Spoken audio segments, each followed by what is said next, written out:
Um português, um croata e um suíço entram à conversa, mas mesmo à conversa. Um assunto demasiado sério para fazer brincadeiras. Olha, então e aqui? O que é que vai ser? Olha, pode ser um café com leite, por favor. Bem-vindos ao nosso podcast. Eu sou o Roberto, sou pastor na bela região dos Açores e tenho comigo os meus amigos, o Samuel, que é pastor na Suíça, Olá pessoal, e tenho comigo também o pastor Joca, o famoso pastor Joca da Croácia. em que região? Em que região da Croácia, Roberto? Olá a Rijeka, todos. Rijeka e Pula. Rijeka e Pula, exatamente. E sim, caros ouvintes, Pula é mesmo o nome da igreja, Da cidade, da da cidade. cidade, da cidade. Vamos então começar com os nossos pingos de leite. Gostaria de convidar o Samuel a partilhar connosco o seu pingo de leite. Muito obrigado, Roberto. Então, o meu pingo de leite tem a ver com a Igreja Católica do centro de Lyon e vou-vos explicar porque é que eu vou falar desta igreja. Podemos pensar que é uma igreja como outra qualquer, uma igreja católica, tradicional. Esta igreja tradicional tem muito pouco. Se nós formos ver nas redes sociais, e foi através das mesmas que eu descobri esta comunidade, esta igreja modernizou-se de uma forma que parece uma igreja contemporânea. Atividades de outreach, comida dada às pessoas que entram, louvor do tipo evangélico, uma igreja que tem uma escola de missão onde os jovens são chamados a passar um ano a dar a vida deles a Cristo através do desenvolvimento das suas características criativas, onde eles aprendem a pintar, cantar, entre outras coisas. Neste momento, da melhor música que está a ser produzida na francofonia tem origem nas igrejas católicas. E porquê é que eu estou aqui a falar tão bem da Igreja Católica de Lyon? Porque eu, aqui no próprio podcast, andei a profetizar que no dia em que as igrejas evangélicas do tipo não dominacional ou congregacionalista, se quisermos, chegassem a Portugal, que iriam varrer a feira. E neste momento estou a mudar um pouco de opinião porque estou a ver que os católicos estão a acordar para a necessidade de ter igrejas contemporâneas e eles têm capacidades que nenhuma igreja tem no mundo, não só capacidades financeiras para poderem lançar aquilo que eles quiserem, basicamente. Igrejas colocadas nos centros da cidade em vários sítios e uma população europeia que na sua grande parte se diz católica e que, vendo uma igreja a modernizar-se, rapidamente pode-se interessar. Daí eu lançar aqui um apelo no meu pingo de leite. Portugal, o mundo adventista português acorda, porque no dia em que na Igreja Católica acordar dessa forma em Portugal, eu temo verdadeiramente pelas nossas igrejas adventistas. Isto é o meu pingo de leite, um bocado assim escatológico e catastrofista. E provocador também. E provocador, Joca, e Joca, provocador. Espero que sim, espero que sim. Epá, os Joca, católicos já estão a isto, fazer, meu, um gajo tem que se mexer. Joca, isto parece um bocado contraditório, não é? A Igreja Católica é uma igreja tradicionalista, muito Hum. focada na sua própria tradição e forma de fazer as coisas, e é surpreendente esta reviravolta. O que é que tu achas deste pingo de leite que o Samuel nos trouxe? Para mim faz todo sentido. Eu estou habituado no mundo anglófono, digamos assim, e sobretudo em Londres, estou habituado também a algo semelhante, que é dentro do anglicanismo há a chamada igreja, tipo a High Church, a igreja de um nível mais alto, que é aquela precisamente que tem um serviço mais tradicional. Não é igual, nem é propriamente muito parecido com a Igreja Católica, mas parecido com a Igreja Católica. E tens depois também a versão evangélica da Igreja Anglicana, não é? E nesse campo, tu tens, por exemplo, em Londres, uma igreja que é bastante conhecida, que é uma mega igreja, e também conhecida pela música que é tocada lá, pela música que é produzida, pelo estilo de adoração, e estamos a falar de uma igreja que, como é lógico, com regularidade recebe, se não estou em erro, cerca de 2.000 pessoas todos os domingos, todas as semanas, não é? E é bastante interessante percebermos disso, e juntamente com outras igrejas do mesmo estilo que há em Londres, com outras mega igrejas, incluindo, como é lógico, os Hillsong que estão lá também em Londres. Isso faz com que Londres seja uma das únicas regiões em toda a Inglaterra onde o número de pessoas que frequenta habitualmente uma igreja não decresceu ao longo dos últimos 20 ou 30 anos. Agora, como é lógico, com o Covid a imagem é um bocadinho diferente, não é? Mas antes disso, durante os últimos 20, 30 anos, antes da Covid-19, os números tinham-se mantido mais ou menos estáveis. E isso prova que mesmo numa sociedade secularizada como é a sociedade inglesa, numa sociedade onde a fé supostamente está a passar por momentos de crise, não é? Há certos aspectos deste tipo de abordagem de igreja que parecem funcionar. E por isso acho que, quer dizer, se calhar não de uma forma tão provocatória, mas junto a minha voz à de Samuel, seria bom ver qualquer coisa desse género em Portugal também a acontecer. Seria giro que nós fôssemos pioneiros de novo em alguma coisa, não era? Não era? Sim, não vamos entrar nessa conversa, não vamos entrar. Mas o Samuel está mesmo aqui hoje, está. Tá, hoje está Fiquei para desesperado, picar. pá. Eu vi aquilo na internet e fiquei desesperado, meu. Mas, Estás a mas, sentir-te ameaçado pela Igreja Católica, Samuel? Ah, pá, eu não, porque eu vivo num país protestante, mas quem vive em países católicos devia se sentir ameaçado. mas eu acho que há aqui qualquer coisa que é importante também realçar relacionado com aquilo que vocês disseram, não é? E é verdade que a Igreja Adventista tem se tornado ahm, muito estática. Não sei se é se calhar a melhor palavra, mas se calhar dá para perceber o que eu quero dizer. Está boa a palavra. No sentido de nós só mudamos quando somos obrigados a isso, por eventos exteriores, circunstâncias. E é pena, não é? É pena de nós sermos sempre os últimos da fila. E chegamos lá quando os outros chegaram primeiro e tiveram É. os melhores bocados e nós andamos sempre atrás de sobras. Sim. E junto a provocação de Samuel, junto a minha própria provocação, não é? De termos se calhar um bocadinho de coragem e não estarmos sempre à espera de sermos os últimos da fila. Acho que nós tínhamos muito a ganhar e não é por experimentarmos coisas novas, mesmo que elas corram mal, que isso faz-nos perder a nossa identidade. Acho que é importante nós realçarmos isso. Sim. Gostaria de dar agora a ocasião ao Joca de partilhar connosco o seu pingo de leite. O que é que tu tens para nós, Joca? Eu trago algo que é muito pouco polémico, ao contrário daquilo que o Samuel falou, que é o Hoje conflito, estamos para as polémicas, então. o conflito Israel-Palestina. Ou melhor, não bem o conflito, como é lógico, não vou tentar não meter muito nessa área, mas eu gostava de realçar sobretudo algumas das conversas que tenho tido com alguns membros da igreja, não é? E acho interessante algumas tendências que tenho notado. Há pessoas que dizem, por exemplo, não, quer dizer, Israel tem que existir porque Deus esteve sempre do lado de Israel ao longo de toda a Bíblia e por isso Deus continua a estar do lado de Israel e Israel como país tem que existir. Por outro lado, tem outros que dizem, sim, mas não foram eles que disseram para o sangue deles cair, o sangue de Jesus cair sobre eles e sobre os seus descendentes e não sei o que, não sei o que mais. E depois, essa conversa, como é lógico, quando continuamos quando damos continuidade a essa conversa, vamos logo entender de que lado é que uns e outros vão cair dentro do debate político contemporâneo, não é? E eu acho interessante esta tendência que tenho notado nestas conversas, porque demonstra algo que eu acho que é algo que nós precisamos de ter algum cuidado.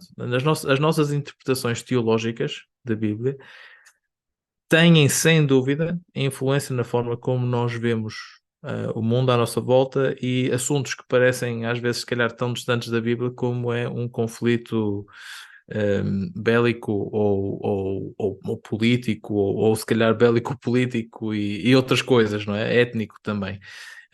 E acho que é por isso importante que nós realmente tentemos perceber quais são as tendências nas nossas interpretações que podem ser perigosas ou não ser perigosas quando depois são levadas à nossa abordagem no dia a dia, digamos assim. Ok? Portanto, no momento em que eu digo, por exemplo, os israelitas disseram na altura em que Jesus foi crucificado, deixe o sangue dele cair sobre nós e os nossos descendentes. Há certas questões, talvez até um pouco antissemíticas, que estão associadas a esse tipo de interpretação.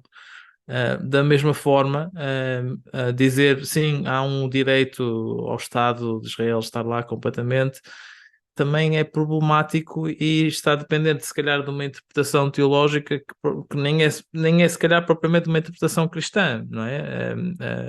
Na pura das verdades, porque nós acreditamos que o reino de Deus não é um reino visível, não é? Ou seja, só deixar esta breve reflexão. É preciso ter cuidado com a forma como nós interpretamos a Bíblia e tentar perceber de que forma é que a forma como nós interpretamos a Bíblia acaba por influenciar as nossas perspectivas no nosso dia a dia. Obrigado, Joca. Samuel, tu concordas com esta frase do Joca? É preciso ter cuidado na forma como nós interpretamos a Bíblia. Eu acho É que uma é a frase que primeira eu vez nunca que já tinha ouvi esta refletido, frase. não Acho que é? nunca ouvi esta frase. Isso é tipo a bottom line do nosso podcast, não é? Tipo, isso podia ser tipo o slogan do Com Fé com Podia, Leite, não é? podia. Tem cuidado com o que Estava só ouves. aqui a relembrar às pessoas o nosso slogan. E muito bem, muito bem. Opa, e assim, eu acho que acho que foi o Karl Barth que dizia que nós tínhamos que ler a Bíblia numa mão e o jornal na outra, não é? Era o Karl Barth que dizia isso. A preparar as pregações, acho eu, não é? Exato, algo assim do género, não é? Preparar as pregações Uhum. é a Bíblia numa mão e o jornal na outra, acho eu. Yeah. Eu acho que as pessoas estão a exagerar com a cena do Karl Barth, mano. Tipo, Eu acho que sim, eu acho que isso. Ainda por cima, os pastores na Suíça, os gajos exageram. é pá, Só mas porque em ele é tudo. suíço. Parece desde o Covid que se tornou uma moda de que a gente está mais preocupado em interpretar a sociedade do que em viver o cristianismo efetivamente. E isto, atenção, tudo o que é feito em desequilíbrio é mau, não é? E tudo deve ser equilibrado. Eu acho que o Joca acabou por nos apresentar uma reflexão bastante equilibrada, contrariamente àquilo que ele ouviu dos membros de igreja dele na igreja. E só queria aqui reforçar uma cena para todas as igrejas que tiveram problemas entre membros por causa das vacinas ou por causa da guerra na Ucrânia ou agora por causa do conflito israelo-árabe. Eu acho que a palavra diabolos em grego significa aquele que desune. E eu acho que a grande ação dele dentro da igreja é justamente arranjar coisas que fazem com que as pessoas não estejam mais unidas. Atenção, nós podemos ter opiniões todas diferentes uns dos outros e espero que tenhamos, porque isso é bom para a igreja, mas começarmos a incompatibilizarmos uns com os outros por causa de opiniões políticas ou opiniões pseudo-teológicas, eu acho que é mesmo verdadeiramente a obra de Satanás. Por isso, verdadeiramente cuidado quando essas coisas começam a tomar demasiado palco e espaço na conversa dentro das igrejas. Atenção que eu não estou a dizer que não, eu, ao contrário de ti, Samuel, eu não estou a dizer que não deva acontecer, Sim. mas é preciso nós percebermos a complexidade e percebemos a forma como a nossa teologia acaba por influenciar essas perspectivas e Claro. de forma que isso pode ser negativo ou positivo. Eu só acho que neste momento nós estamos a ver um grande desequilíbrio nisso. Daí eu dizer que as pessoas exageraram aquilo que o Karl Barth fazia.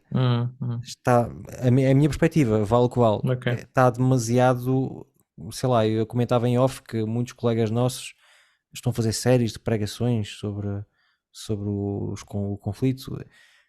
Ok, eu não posso estar a falar porque eu nem sequer fui ver o que é que eles dizem, mas será que é assim uma coisa tão importante para tomar todo o espaço da nossa igreja? Não sei, tenho sinceras dúvidas. Obrigado, Samuel. Eu acho que este assunto, como outros, não é? Sobretudo quando tem uma base bíblica, acho que o bottom line que nós temos aqui, não é? Tenham cuidado com as vossas interpretações da Bíblia, acho que é muito boa. Está muito bom isso. Acho que é muito boa. E se calhar a única coisa que eu acrescentaria é se a nossa teologia nos leva a desumanizar alguém, então temos de ter cuidado com a nossa teologia. Porque uma teologia que nos leva nesse caminho afasta-nos de Deus, não é? Porque é verdade que nós podemos dizer muita coisa dos israelitas, ou dos hebreus, ou dos judeus, como vocês quiserem usar, podemos falar muito dos pagãos, nós podemos falar muito de toda a gente, mas o bottom line, Deus amou o mundo de tal maneira que deu o seu Filho unigênito para todo aquele que nele crê, não pereça, mas tenha a vida eterna. Por isso, qualquer Amém. teologia que leve a desumanizar alguém não vem de Deus. Essa é a minha bottom line acerca da teologia. Mas, Joca, eu gosto deste pregador que a gente está aqui a ouvir, não é? Sim, grande sermão, eu concordo. Não, assim por 100%. baixo. E fica a sugestão para mudarmos, para acrescentarmos o slogan com fé com leite. Cuidado com Tenham as cuidado com as interpretações. Cuidado com as interpretações. interpretações. Vamos ter que pagar ao nosso artista de serviço para tratar disso. Oh, este Olha, freelancer. para o meu pingo de leite, eu trago uma coisa diferente. Que é também para quebrar um bocadinho aqueles mitos que nós temos, e é um pingo de leite acerca do Lutero. Não corta sabor. Já um corta-sabor muito, muito diferente daquilo que foi aqui apresentado até agora, não é? Porque muitas das vezes nós achamos, ok, Lutero, uma figura quase mítica no protestantismo, de certeza que era sempre um senhor a todo o nível, nunca teve problemas nas igrejas dele, e a verdade é que não é nada disso. Eu tenho um anúncio de igreja que o Lutero introduz no meio de uma das suas pregações, que é muito engraçada, e o que é que ele faz? Ele está a pregar acerca de um tema que não é interessante para nós, por isso eu não vou falar disso, e a meio então ele faz um anúncio para a igreja em que ele está a encorajar as pessoas a serem generosos nas ofertas, não só para a igreja, mas para pregadores, mesmo para institutos que tomavam conta de crianças órfãos e tudo mais, não é? Tipo, serem generosos em geral para ajudar o próximo. E a dado momento ele utiliza o tom tão sarcástico, tão agressivo, não é? Que ele chega mesmo a dizer esta frase: estou arrependido de vos ter libertado dos tiranos e dos papistas, suas bestas ingratas. Suas bestas ingratas. Não são dignos do tesouro do Evangelho. Se não melhorarem, paro de pregar, antes isso do que deitar pérolas a porcos. Estava à espera dessa. E eu acho isto simplesmente impressionante, não é? Quem lê Lutero percebe bem o caráter dele aqui neste pequeno excerto, não é? A maneira rude como ele às vezes dizia as coisas, mas bem direta, não é? É impensável, ou pelo menos na igreja adventista, não é? De alguém chegar-se, um pastor chegasse e tratar os seus membros assim, porque a percentagem de dízimos e ofertas não acompanha a frequentação da igreja. E tratá-los por bestas ingratas é simplesmente delicioso, delicioso e tão dentro da personalidade de Lutero que é impressionante. Joca, o que é que tu achas? Sentirias-te preparado para tratar os teus membros de igreja como bestas ingratas? Pergunta-me amanhã Depois de terminares as nomeações. E depois falamos. Exatamente. Exatamente. Daqui a uma semana, se calhar, depois falamos. Mas quer dizer, nós estamos também habituados a ter pastores que falam sobre bestas, a torto e direito, não é? Só não são estas bestas, especialmente, não é? Não, quer dizer, atenção, do ponto de vista, trazendo aqui a minha asa histórica, nós temos que perceber que os heróis não são sempre heróis, e que os vilões não são sempre vilões, não é? E mesmo o Lutero teve questões muito problemáticas. Mais graves que esta. Muito mais graves do que esta, não é? Não é à toa que o nazismo aconteceu na Alemanha de Lutero, não é? Pronto, por isso temos que continuar sempre a avaliar esta questão. Agora, em relação à frase que ele utiliza, também me dá ali um bocadinho a ideia de que ele próprio achava que era um herói, não é? Eu libertei-vos, e vocês são ingratos para mim. Eu tento não ter essa perspectiva na minha abordagem pastoral. Às vezes não consigo, só um pequeno detalhe, mas só um pequeno tento não detalhe. ter. Ele não estava a pedir para ele até diz mesmo no excerto, ele diz que não é para ele que ele está a pedir, porque nesta altura ele já estava protegido pelo príncipe, por isso ele não tinha qualquer interesse financeiro naquilo que eles davam ou deixavam de dar, não é? Ele está a pedir pelos outros, mas não retira, é verdade, ao tom um bocadinho ah, Sim, centrado nele próprio, não é? De eu sim. libertei-vos, eu fiz por vocês, isso é verdade. Eu percebo a tentação, de vez em quando essa tentação realmente existe, não é? Mas Tens um é bocadinho de tentar não entrar empatia por aí. com este desabafo de Lutero. Pergunta-me amanhã ou daqui a uma semana. E tu, Samuel, o que é que tu achas? Achas que por vezes nós precisávamos de um novo responsável dos anúncios nas nossas igrejas? Também Assim como um tom um pensava que tu ias bocadinho dizer mais. um Olha. Lutero em cada esquina, não é? Oh. Opa, é assim, eu acho que é engraçado esse texto porque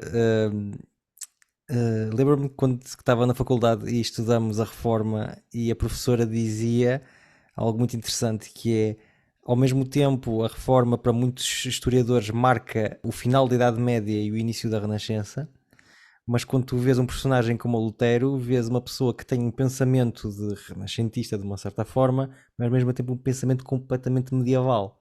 E essa maneira de falar acaba por ser engraçada porque eu vejo nisso claramente a educação do magistério católico, ou seja, o facto de ele ser um membro do clero católico, aquela noção de que tu és superior em termos de classe social aos outros, e é interessante que tu não podes retirar o Lutero do mundo em que ele vivia, ou seja, da Idade Média onde ele vivia, do facto de ele ter feito os estudos que fez e até o facto de ele ter sido educado dentro da Igreja Católica.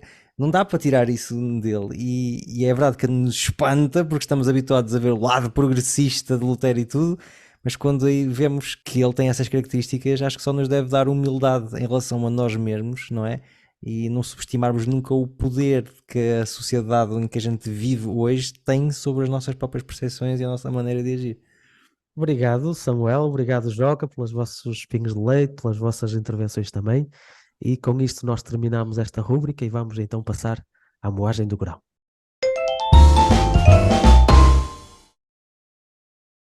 Em 2017, na Alemanha, 70 novos movimentos religiosos foram investigados por comportamentos abusivos. Nós estamos, de uma certa forma, habituados a ouvir falar de comportamentos abusivos, normalmente no campo do abuso sexual, nomeadamente na Igreja Católica e noutras denominações. Mas eu hoje queria-vos falar de um outro tipo de abuso que existe também nas comunidades religiosas, que é o chamado abuso espiritual. Para descrever esse abuso espiritual, existe um artigo escrito pelo Samuel Fernandes, que é um professor de teologia da Universidade Pontífica do Chile.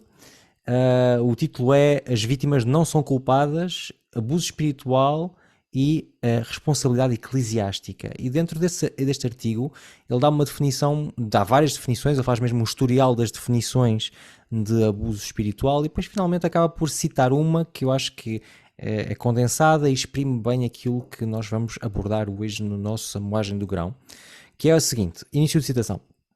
Abuso espiritual pode ocorrer quando um líder utiliza a sua posição espiritual para controlar ou dominar outra pessoa. Muitas vezes envolve desconsiderar os sentimentos e opiniões do outro, sem se importar com as consequências para o estado de vida, emoções ou bem-estar espiritual da outra pessoa. Fim de citação. É efetivamente um problema que não se fala muito, mas que é bastante presente no panorama religioso. E no outro dia estava a falar com um colega, aliás foi daí que surgiu o meu interesse por este tema, e nós colocávamos várias questões em relação a isso, que tipo de influência é que o abuso espiritual vai ter na vida espiritual de uma pessoa, de que certa forma uma pessoa que sofreu abuso espiritual vai também possivelmente se tornar um abusador no futuro. E todas essas considerações começaram a fazer-nos medo quando começamos a apontar a agulha para dentro da nossa própria igreja. E é isso mesmo que eu agora queria vos desafiar a fazer com uma primeira pergunta, que se quer bastante direta, que é, será que existe abuso espiritual dentro da Igreja Adventista? Se sim, como é que se materializa este abuso espiritual? E então, para começar aqui a nossa reflexão, e se calhar passar a palavra ao Joca, que é que tu achas, Joca? Já testemunhaste abuso espiritual? Já foste vítima de o mesmo? Achas que há alguma coisa que existe dentro da Igreja Adventista ou isto é apenas uma coisa que só existe nos outros? Eu acho que a pergunta responde-se ela própria, não é? Quer dizer, se não existisse também nós não íamos, não íamos tentar abordar aqui. Podia ser para Eu, falarmos das nossas virtudes como dominação. sim, exatamente. Vamos tentar, eu vou tentar responder, dizer não, e vamos passar então a falar das nossas qualidades intrínsecas. No outro dia nós fomos Eh, acusados de ser demasiado consensuais uns com os outros, hein? Vamos ter que Pois, tratar disso então. Temos de tratar vamos ter de disso. tratar disso. Portanto, vamos começar por dizer não. Não, quer dizer, abuso espiritual existe e eu acho que existe. Há várias, infelizmente, há várias histórias de pessoas que estiveram ligadas à Igreja Adventista e que lidam com as consequências desses abusos, não é? E portanto, lá está, não estamos a falar de abusos físicos, abusos sexuais, não quer dizer graças a Deus, mas não estamos a falar disso, estamos a falar de abusos espirituais, ou seja, perspectivas teológicas, formas de pensar, formas de pôr em prática essa teologia, etc., que deixam marcas nas pessoas e nós infelizmente creio que temos imensas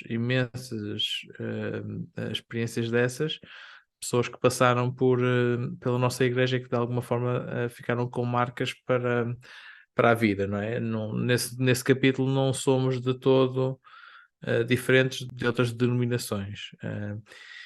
E isso leva para mim a uma pergunta que depois, como é lógico, vamos tentar também responder mais à frente, que é havendo qual é a nossa resposta, não é? Essa para mim, sobretudo, é a pergunta essencial para mim como pastor, pensar na forma como é que eu posso tentar evitar que as pessoas que passam pela igreja ou pelas igrejas com as quais eu trabalho que sofram este tipo de abuso, não é? Eh, Joca, só uma e pergunta. Tu poderias diz, dar algum exemplo por exemplo, do que acabaste de dizer, de um tipo de abuso espiritual que tenhas visto? Porque temo que as pessoas que nos estão a ouvir que tenham dificuldade em imaginar exatamente aquilo que nós estamos a falar. Se há alguém que nunca pensou nisso e que nunca o viu, o que é que poderá ser um abuso espiritual na Croácia? vou tentar dar alguns exemplos um bocadinho mais práticos aqui na minha igreja. Eu já partilhei várias vezes em off com os meus, com os meus colegas de podcast um, que há dificuldades das pessoas comunicarem entre elas aqui na Croácia. Muitas vezes portanto, não é um país como a Inglaterra, onde a própria linguagem está construída de uma forma a que tu tentas evitar chocar as outras pessoas. Não, aqui é uma linguagem muito direta e que muitas vezes põe a pressão na outra pessoa em vez de ti, ok? Ok. E não só isso, mas acontece que pessoas que passaram por algum tipo de dificuldade ou de abuso, eventualmente, que são aquelas que acabam por imediatamente e de uma forma muito mais rápida fazer esse abuso para com outras pessoas. Uhum. Vou dar um exemplo muito claro. Eu conheço uma pessoa aqui na Croácia que gosta muito de música contemporânea. E vocês já sabem, nós já falamos sobre música, já sabem as nossas perspectivas acerca de música. Esta pessoa gosta muito de música contemporânea. E durante a maior parte da vida desta pessoa, a pessoa foi sempre muito criticada pelos outros membros da igreja porque eles tinham perspectivas teológicas diferentes, não achavam que a música contemporânea devia ser a música tocada na igreja, e durante décadas esta pessoa foi sofrendo esse tipo de abusos, ok? Hoje em dia, curiosamente, é uma pessoa que abusa todos os outros que não querem música contemporânea, Típico. ok? E portanto, vocês sabem também que eu concordo com a música contemporânea, mas é verdade, há certas respostas que esta pessoa dá, há certas formas de comunicar com outros que esta pessoa tem, que são abusadoras em si próprias, porque sim, podem até ter a teologia correta ou ter uma teologia com a qual eu concordo, mas vão criar o mesmo tipo de anticorpos nas pessoas de outras gerações que criaram nele. Só que vão fazê-lo do ponto de vista oposto, não é? Ou seja, mesmo um tema como a música, no meu ponto de vista, pode ser, como é lógico, há outras questões mais profundas e eu tenho certeza que vamos falar delas, mas mesmo o tema como a música pode ser um tema que acaba por levar precisamente ao abuso espiritual, ok? Claro. Porque tu vais ter sempre este ciclo, se não o travares de alguma forma e se não fizeres as pessoas refletir sobre o que é que eles estão a fazer, o que é que não, este ciclo vai se repetir, porque a próxima geração vai abusar a outra geração a seguir e a outra, quer dizer, isto é bastante problemático. E, portanto, eu creio que para mim é essa mais ou menos a definição. Eu não sei se o Roberto tem algo a acrescentar. Sim, justamente, Roberto. Como é que tu respondes a esta pergunta? Também achas que existe abuso espiritual dentro da igreja? E se a tua resposta é sim, como é que tu o vês? Eu tenho uma perspectiva sobre o abuso espiritual e a minha definição é um bocadinho mais curta, acho eu, pelo menos das impressões que eu tenho ouvido, porque eu acredito que na igreja nós podemos ter abuso emocional ou abuso psicológico sem que isso seja abuso espiritual. Para mim, abuso espiritual é quando alguém com autoridade religiosa ou espiritual, não é? Pode não ser formal e pode ser apenas uma autoridade informal, mas utiliza essa autoridade informal, espiritual ou religioso, prontos, como tu disseste, não é? Tipo, para manter o seu próprio poder, para coagir, para manipular e tudo mais. E é verdade que às vezes nós podemos ter situações de abuso na igreja que eu não consideraria como abuso espiritual. Pode ser abuso psicológico, pode ser abuso emocional, mas não espiritual. Se calhar para dar uma imagem um bocadinho mais específica daquilo que eu quero dizer, e eu vou-me focar sobretudo, porque eu estou a falar, como eu mencionei na minha definição, estou a falar de pessoas que têm autoridade na igreja, porque estamos a falar da igreja adventista. Vou falar muito sobre pastores, anciãos e dirigentes da igreja que tenham esse tipo de autoridade para utilizar. Quando nós temos pessoas que são hipercríticas, que parece que a única coisa que estão à procura é de falhas nas outras pessoas para poder acusá-las, não é? E utilizar a sua autoridade religiosa para poder fazer isso. Sim, a tua pregação foi boa, mas olha, este ponto aqui, se calhar para a próxima não vais pregar, tá bem? Sem que eu veja a tua pregação. Pessoas hipercríticas, é legítimo nós fazermos críticas. Não é normal nós estarmos sempre à procura de falhas nos outros. E quando é um líder espiritual a fazer isso e a utilizar a sua autoridade espiritual para fazer isso, para mim isso é abuso espiritual. Pode ser crueldade, pessoas que saem do seu próprio caminho para fazer mal a outras, utilizando a sua autoridade espiritual para isso, para mim, isso é abuso espiritual. Se nós tivermos alguém que usa ameaças, mais uma vez, utilizando a sua autoridade espiritual para isso, ou religiosa para isso, é abuso espiritual. Pessoas que são demasiado defensivas, que não são capazes de aceitar críticas, não é? Críticas que são legítimas. Para mim, isso é uma questão de abuso espiritual, não é? Porque simplesmente vamos bloquear a conversa. Imaginemos um bocadinho o pequeno cenário, não é? O pastor que faz algo que não deveria ter feito e há um membro da igreja ou um ancião que vem falar: olha, pastor, eu acho que se calhar para a próxima vez deveria ter cuidado na forma como tratou deste assunto, por A, B e C. Quando esse pastor recusa sequer que alguém lhe chame a atenção, do que quer que seja, para mim nós estamos no caso de abuso espiritual, porque ele está a usar a autoridade espiritual que ele tem como pastor para se proteger a si próprio, não é? Sem ter em consideração se a observação do membro é legítima, sem ter em consideração se a maneira como ele fez a abordagem foi legítima também, foi correta, foi cristã. Se nós temos essa atitude, para mim nós estamos dentro da minha definição de abuso espiritual. E depois temos, por último, a manipulação. Uma pessoa que utilize pastor, ancião, responsável de igreja, sempre que tem autoridade espiritual que utiliza manipulação, e lá está, a manipulação também entrávamos aqui num grande campo É um para grande falarmos, tema. não é? Mas basicamente, quando nós usamos os outros como objeto para o nosso próprio benefício, nós estamos lá está, uma definição muito curta, muito simples, que mereceria ser explicada melhor e tudo mais, mas uma definição muito, muito simples. Quando nós usamos alguém para nosso benefício, utilizando mais uma vez a nossa autoridade espiritual ou Ou para o religiosa, benefício de Deus, e estou a fazer aspas com as mãos. claro, Sim, claro, sim, sim. porque depois o benefício de Deus é o meu próprio benefício, não é? Exato, exato. Nós estamos no caso do abuso espiritual e infelizmente isto acontece nas nossas igrejas. Já aconteceu comigo, mesmo eu sendo já pastor, Uhum. que às vezes pode parecer um bocado caricato, não é? Porque eu falei pessoas da autoridade, mas é preciso nós compreendermos que mesmo por vezes pastores têm outras autoridades acima deles e por vezes nós também somos vítimas de abuso espiritual. Eu fui o caso, eu não vou entrar em detalhes, mas eu já fui vítima disso.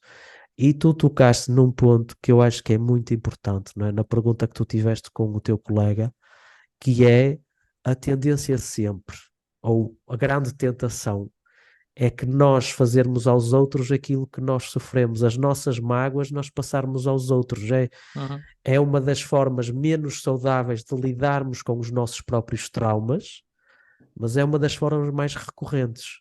E é uma das grandes, acho eu, uma das grandes consequências nefastas de nós termos abuso espiritual nas nossas igrejas, é que depois nós estamos a criar outras pessoas que vão, elas por sua vez, também fazer isso. Por isso, sim, eu dei alguns exemplos daquilo que eu considero como exemplos práticos de abuso espiritual e infelizmente uma pessoa quando vai passando por diferentes igrejas, tanto em França como agora em Portugal e mesmo noutros lados, não é? Porque nós temos sempre amigos pastores de outros países e que nós vamos também partilhando experiências. Temos muitas situações de abuso espiritual. Por exemplo, nós há bocado o Joca estava a falar um bocadinho a brincar acerca das nomeações, não é? As nomeações é um exemplo por excelência de abuso espiritual da parte, por vezes, dos pastores, Sim.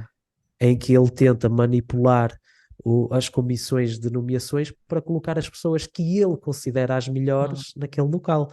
E eu não estou a duvidar que ele faz a oração, a pedir a Deus que guie todas as decisões que são tomadas, mas não tínhamos dúvidas que por vezes existem ameaças, por vezes existem manipulações, por vezes existe crueldade, por vezes existe Pressão para aceitar. hipercrítica, para de alguma maneira levar a comissão de nomeações ou às vezes o próprio conselho de igreja também, e a nível da igreja de levar a cabo aquilo que o pastor considera que é o melhor. Yeah. Existe sim, infelizmente. Obrigado, Roberto, pela tua intervenção.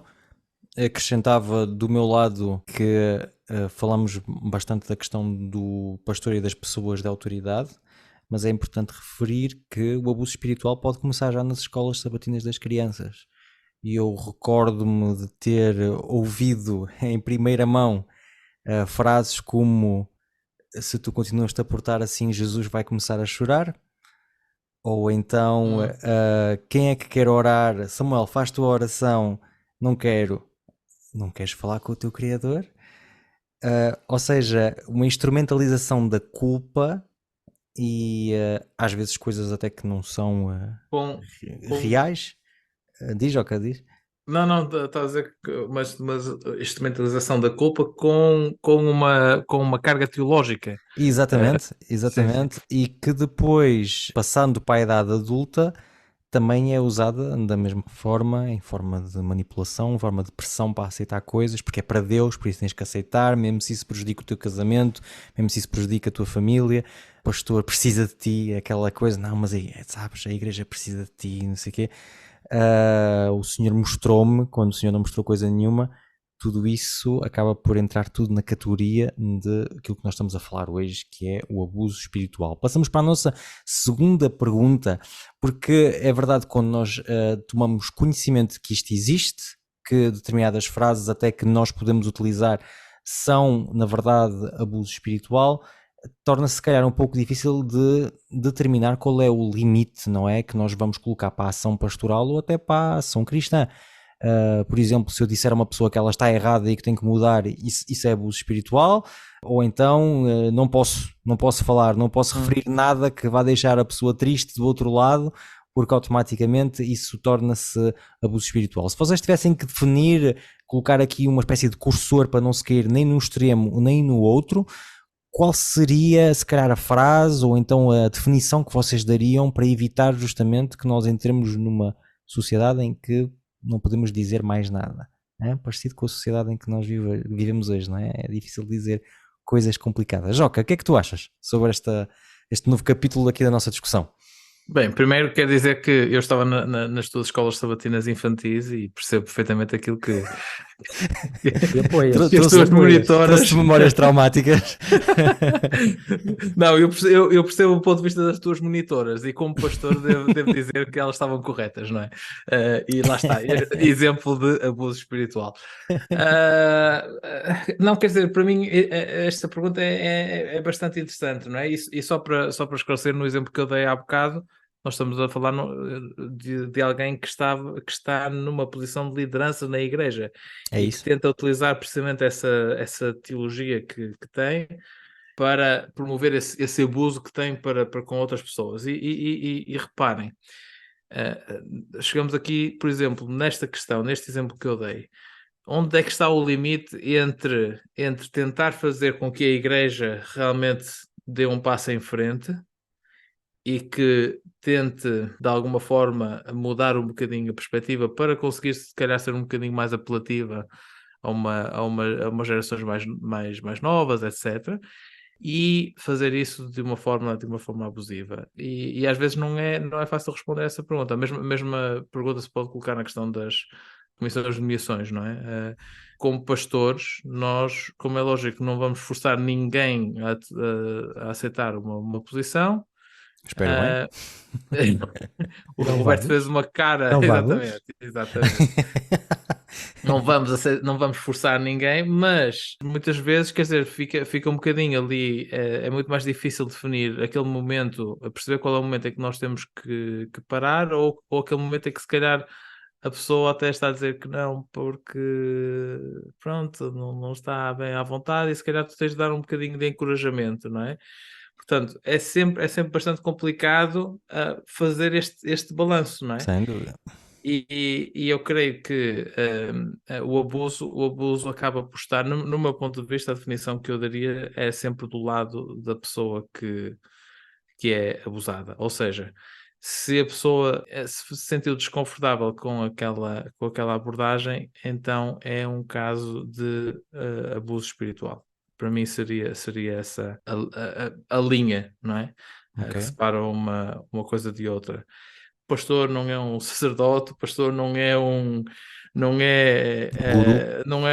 guru, não é Deus, eu não tenho aqui as minhas, não sei de tudo, não percebo tudo, a minha perspectiva é esta. E vocês podem discordar ou concordar com a minha perspectiva, e se discordarem, ok, não há problema nenhum. Eu já tive uma situação, voltamos à questão das comissões de nomeações, da Comissão de Missões, em que eu acabei por votar numa pessoa que, ou melhor, cheguei a um momento de votar num determinado departamento que eu queria que uma certa pessoa continuasse, e eu falei, ok? E disse, eu acho que aqui, neste caso, se calhar era bom, por causa da visão que nós temos como igreja, etc., que nós dessemos a oportunidade a esta pessoa de continuar. E depois tive um ano para me arrepender de ter feito isso, não é? E aprendi a lição, não é? E agora aquilo que eu tento fazer é literalmente, como pastor, estar numa posição apenas de alguém que está a presidir a discussão, e não tentar forçar para nenhum lado, não é? Portanto, excelente. Não sei se é excelente ou não, não é? Não sei se é excelente ou não. Ainda vamos ver o que é que vai acontecer no próximo ano, se realmente é excelente ou não. Mas para mim foi esse, digamos assim, o traçar da linha. Eu percebi que se calhar ali naquela situação eu fiz algo que não devia ter feito e tento corrigir, como é lógico, dizer não vou abusar da minha posição como pastor para dizer não, esta é a visão da igreja. Não, ok, é a visão da igreja, significa que é a visão da igreja, de toda a igreja, não só do pastor. Muito fixe. Obrigado, Joca, também por este momento de confissão.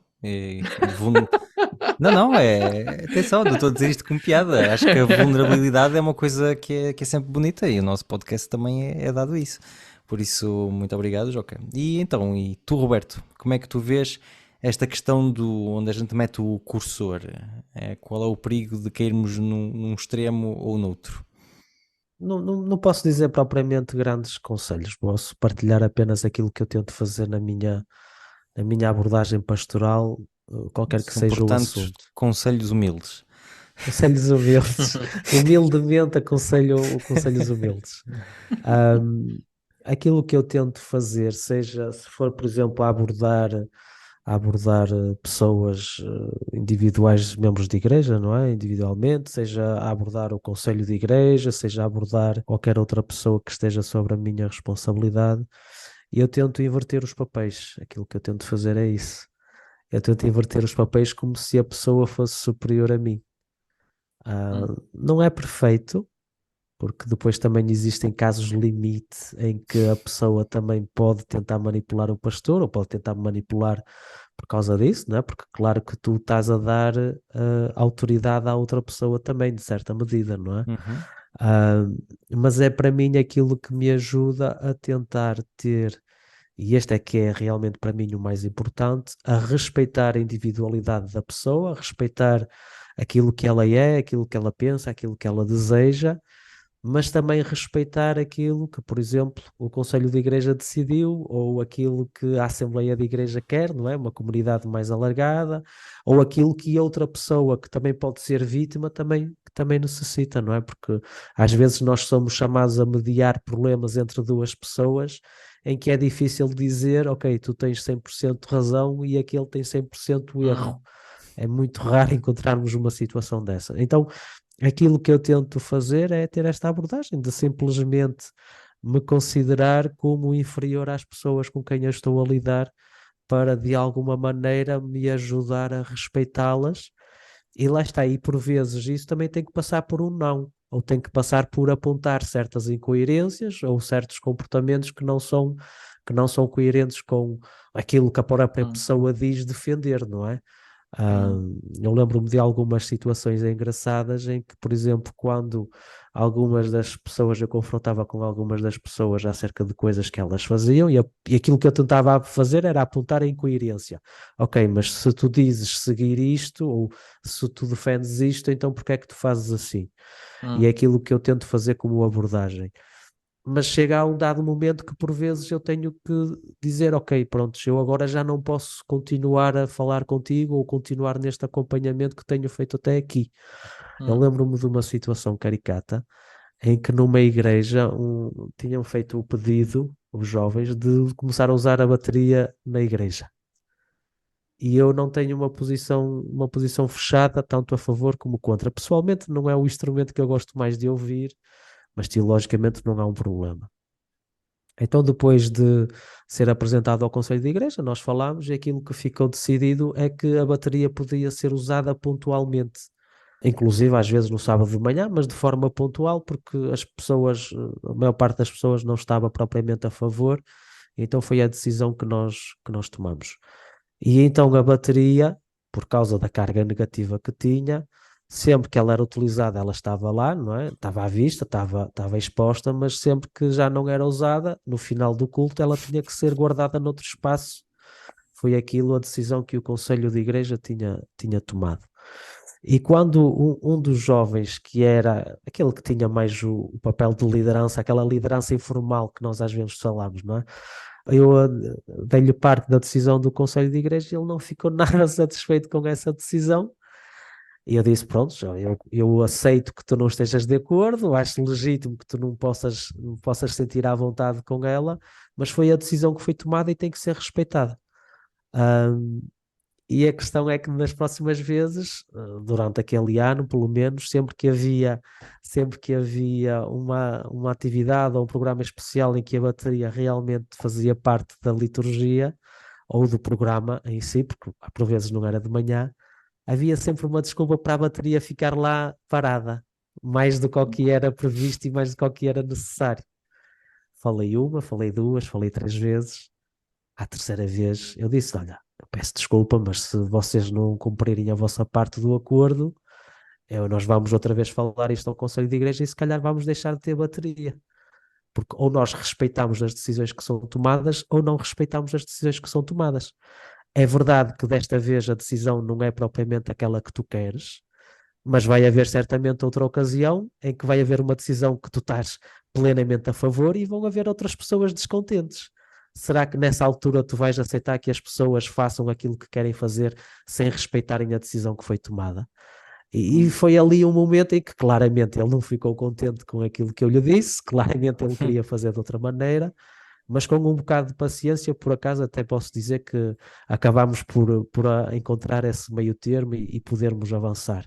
Mas não é sempre o caso, infelizmente. É. E é isto, é a abordagem que eu tento ter e a abordagem de nós tentarmos respeitar uns aos outros, e se nós estivermos de boa fé, eu acho que é possível. E como a minha abordagem pessoal como pastor é isto, é tentar colocar-me diante da outra pessoa como se a outra pessoa tivesse mais autoridade que eu. E deixa-me dizer que aquilo que tu segues tem tudo a ver com um texto bíblico que se encontra em Filipenses 2, que diz: fazei nada por contexto ou vanglória, mas por humildade, e cada um considera os outros superiores a si mesmo, não atende cada um para o que é propriamente seu, mas cada qual também para o que é dos outros. Obrigado, Roberto, pelo teu comentário. Então, a minha última pergunta, e vais ser tu, Joca, que vais continuar a responder, tem justamente a ver com...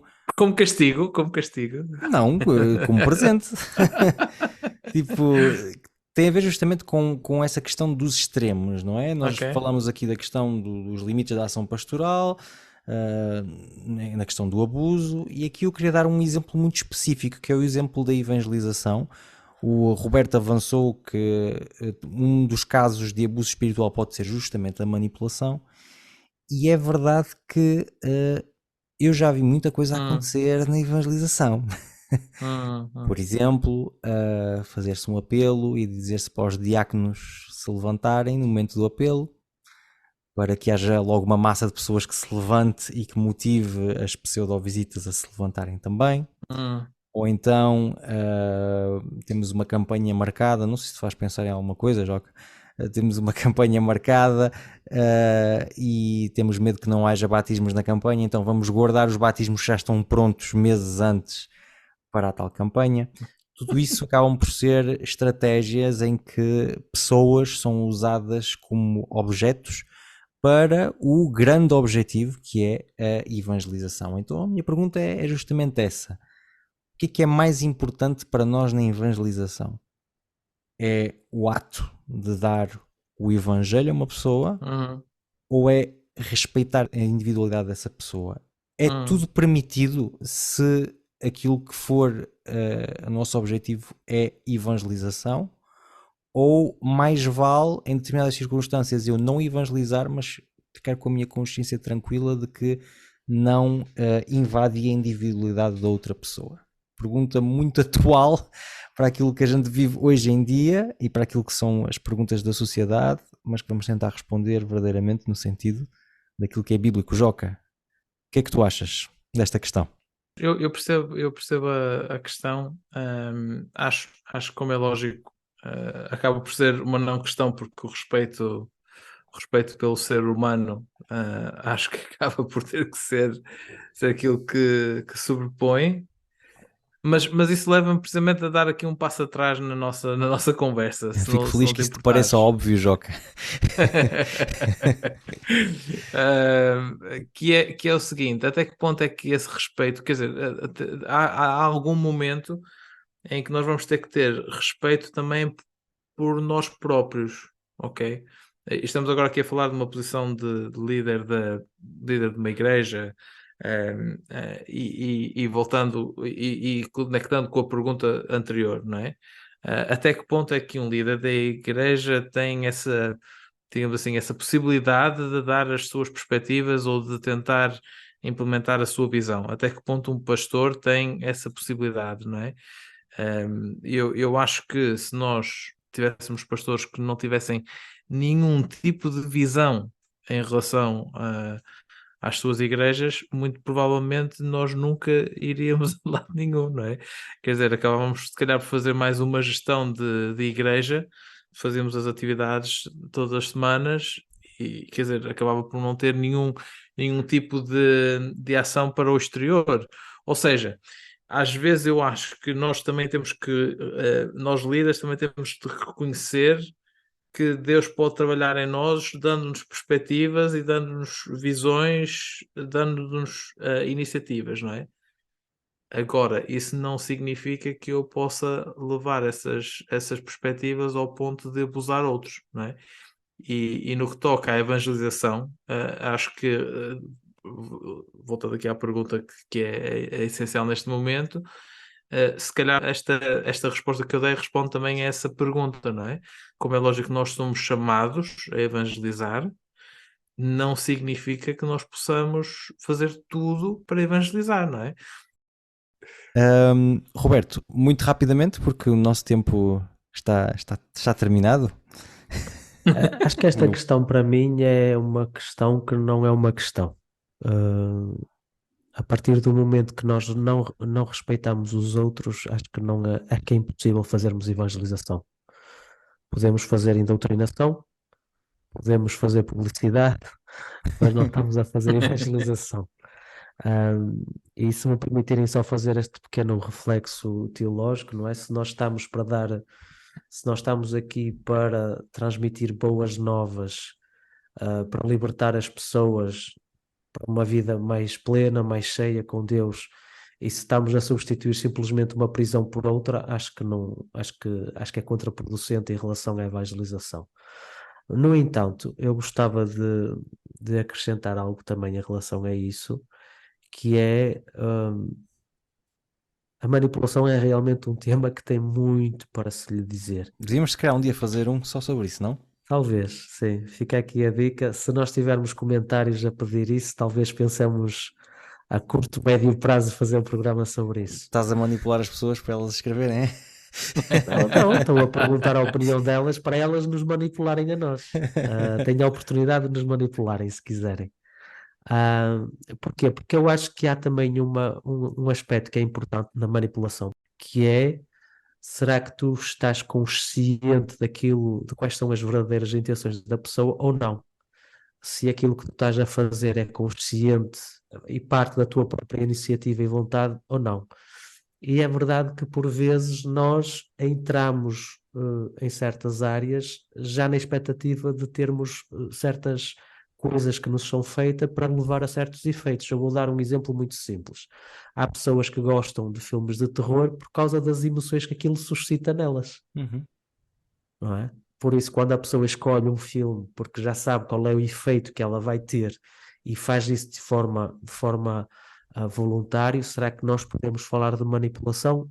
Deixa aí o ponto de interrogação, não é?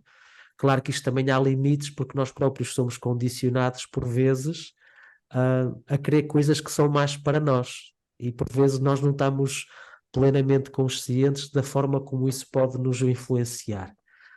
E isso por vezes nota-se muito claramente em certos relacionamentos que são abusivos, em que nós vemos, por exemplo, uma determinada pessoa que encontra namorados ou namoradas que têm personalidades tóxicas e que lhe vão fazer mal e que sistematicamente escolhem o mesmo tipo de perfil de namorado, de namorada, não é?